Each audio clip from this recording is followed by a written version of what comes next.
friends, it's Komenda here. Welcome in my next video for Pinkfresh Studio. I am starting with 12 by 12 watercolor paper sheet and few distress ink colors. It's a distress ink, not distress oxide inks. I chose colors matching new Pinkfresh Studio and the new collection that were made as a collaboration, and it's called Celebrate. It's filled with luscious pinks and some green colors with a little bit of kind of yellow orangey. So I chose colors of my distress inks that may work with this color scheme.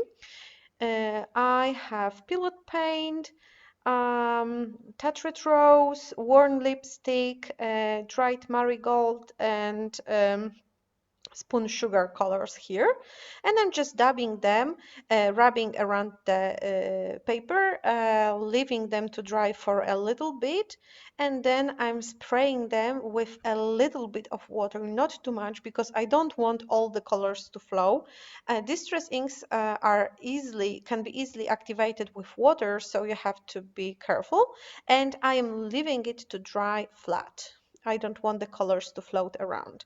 While I was waiting for the background to dry, I fussy cutted this reef. It's from one of the papers from the Celebrate collection, and it's very, very watercolory and not so whimsical. So I thought my watercolor background will match the reef perfectly. I am adding pieces of foam to add a little bit of dimension. So I added it under the whole reef and I'm gluing it down to my background, and I'm really loving how it all looked together. This is a very simple but very, I would say, artsy type of background, and you can use different color to make similar ones. And it was the first time when I was using this technique, and I am sure I will revisit it once more in the near future because I really love the effects and how quickly you can get them. I have a cute picture of my little girl. She was, I think, about a year old then. No, maybe less. I think less. And she was having her first hairpin stuck to her, a little bit of hair she had. So I snapped a picture of this moment. And the Celebrate collection has papers, ephemera pack, and two stamp sets included. So I was looking for elements, other elements that may work with it, and I noticed that Noteworthy collection that was released previous this year from Pinkfresh Studio has some great elements that will match when it comes to colors.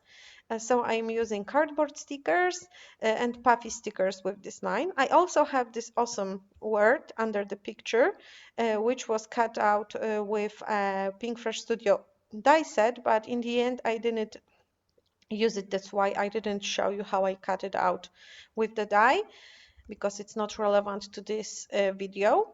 I took a second paper with the reef and I fussy cutted three biggest flowers out of it, and I'm gluing them down to the reef, rotating them a little bit, adding a little bit of more dimension that I already have. You know, I am a dimensional freak.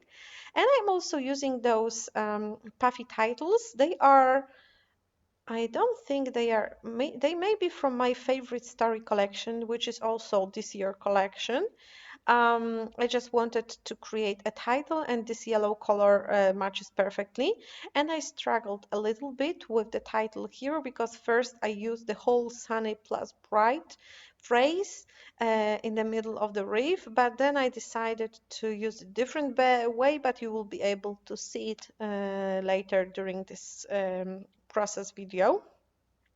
It's not always like this, that I have element, glue it down, and I'm happy how it looks. So I often struggle, I often move bits and pieces, and I wanted to show you this on the video, that it's not always like the first thing you put on the page, it matches, you glue it down, and you are happy with it. No, it's a constant change, and I'm moving things around. Usually I move them a little bit before I glue them down.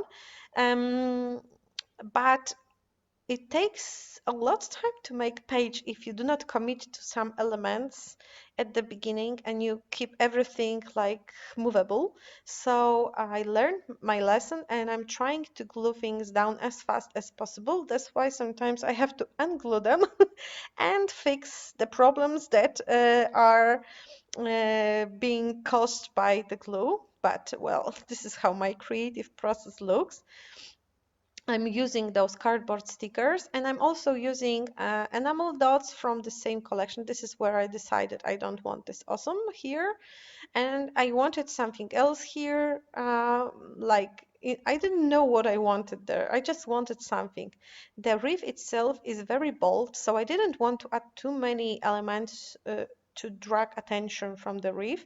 And I think that maybe this little bright bloom and grow sticker will be good, but then I moved to enamel dots, which is usually the final stage of creating the page, and I was thinking it will be the final stage here too.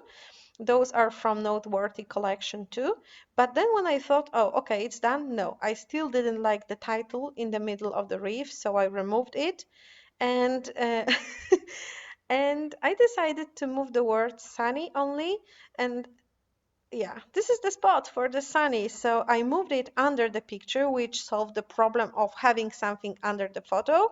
And I also wanted to use this bloom and grow, and I placed it on one of the flowers. And now I'm happy how the composition looks, but I'm still missing something. So I took a peeled paint, distress ink that I was using previously to make a background, and I added few splatters. Normally I would cover the picture because it's not waterproof, and when I stain it, the stain will remain, but I was too lazy. So this is how the final piece looks. I hope you like it, and thank you for staying here with me. Thank you for leaving your lovely comments.